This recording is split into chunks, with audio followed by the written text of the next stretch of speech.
अस्सलाम वालेकुम। आपको पता है कि चौथा सिपारा है, सूरह आल इमरान को कंटिन्यू कर रहे हैं। बिस्मिल्लाहिर्रहमानिर्रहीम। तुमको यकसू होकर इब्राहीम अलैहिस्सलाम के तरीक़े की पैरवी करनी चाहिए और इब्राहीम अलैहिस्सलाम शिर्क करने वालों में से ना थे। बेशक सबसे पहले इबादतगाह जो इंसानों के लिए तामीर हुई ये वही है जो मक्का में वाक़ है। इसको खैर व बरकत दी गई थी और तमाम जहान वालों के लिए मरकज़ हिदायत बनाया गया था। इसमें खुली हुई निशानियाँ हैं।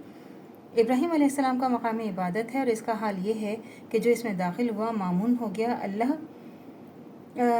गया। लोगों पर अल्लाह का ये हक़ है कि जो इस घर तक पहुँचने की इस्तिताअत रखता हो वो इसका हज करे, और जो कोई इस हुक्म की पैरवी से इनकार करे तो इसे मालूम हो जाना चाहिए कि अल्लाह तमाम दुनिया वालों से बेनियाज है। कहो ए अहले किताब, तुम क्यों अल्लाह की बातें मानने से इनकार करते हो? जो हरकतें तुम कर रहे हो अल्लाह सब कुछ देख रहा है। कहो ए अहले किताब, ये तुम्हारी क्या रविश है कि जो अल्लाह की बात मानता है उसे भी तुम अल्लाह के रास्ते से रोकते हो और जो चाहते हो वो टेढ़ी राह पर चले, और हालांकि तुम खुद इसके राह रास्त होने पर गवाह हो। तुम्हारी हरकतों से अल्लाह गाफिल नहीं।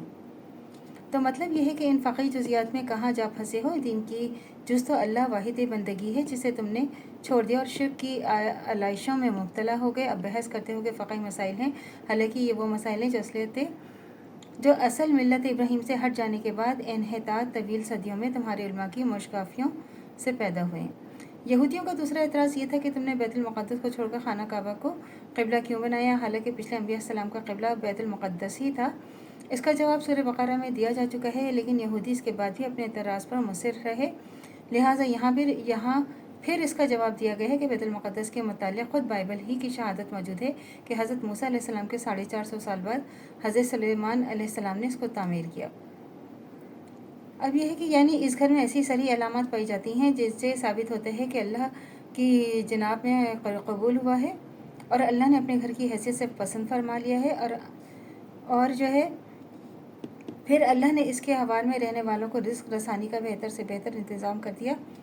और 2500 बरस तक जाहिलियत के सबब सारा मुल्क अरब इंतहाई बदअमनी की हालत में मुब्तला रहा, मगर फसाद भरी सरजमीन में काबा और इतराफ़ काबा ही एक ख़ित्ता ऐसा था जिसमें अमन कायम रहा। बल्कि इस काबे की ये बरकत थी कि साल भर में 4 महीने के लिए पूरे मुल्क को इसकी बदौलत अमन मैसर आ जाता था। और फिर अभी निस्फ सदी पहले ही सब देख चुके थे कि अबरहा ने जब काबे की तखरीब के लिए मक्का पर हमला किया तो इसकी फ़ौज किस तरह कहर इलाही का शिकार हुई। इस वाक़े से उस वक्त अरब का बच्चा बच्चा वाकिफ़ था। इसके चशमदीद शाहिद इन आयात के नज़ूल के वक्त मौजूद थे।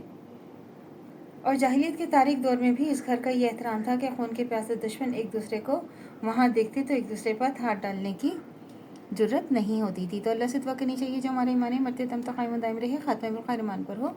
इजाज़त दीजिए। अल्लाह हाफ़िज़। मेरे चैनल को लाइक कीजिए, शेयर कीजिए, सब्सक्राइब कीजिए। शुक्रिया।